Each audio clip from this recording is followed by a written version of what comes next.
વડાપ્રધાન નરેન્દ્ર મોદીએ ભારતીય કૃષિ સંશોધન સંસ્થામાં 61 પાકોની 109 જાતોનું વિમોચન કર્યું હતું, જેમાં 34 ક્ષેત્રીય પાક અને 27 બાગાયતી પાકોનો સમાવેશ થાય છે. બાગાયતી પાકોમાં ફળો, શાકભાજી, બગીચા, કંદ પાક, મસાલા, ફૂલો અને ઔષધીય પાકોની વિવિધ જાતો બહાર પાડવામાં આવી હોવા સાથે ખેતરના પાકોમાં બાજરી, ચારા પાકો, તેલીબિયાં, કઠોળ, કપાસ, શેરડી, ફાઇબર સહિત અન્ય વિવિધ પ્રકારના અનાજના બીજ પણ બહાર પાડવામાં આવ્યા હતા.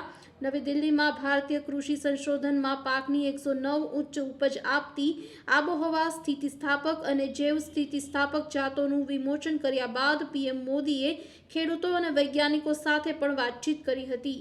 આ વેળા ખેડૂતોએ જણાવ્યું હતું કે આ નવી જાતો ખર્ચમાં ઘટાડો કરશે અને પર્યાવરણમાં હકારાત્મક અસર કરશે, જેથી તે ફાયદાકારક બની રહેશે. આ વેળા પીએમ મોદીએ પાકની આ નવી ઉચ્ચતમ જાતો વિકસાવવા માટે વૈજ્ઞાનિકોની પણ પ્રશંસા કરી હતી.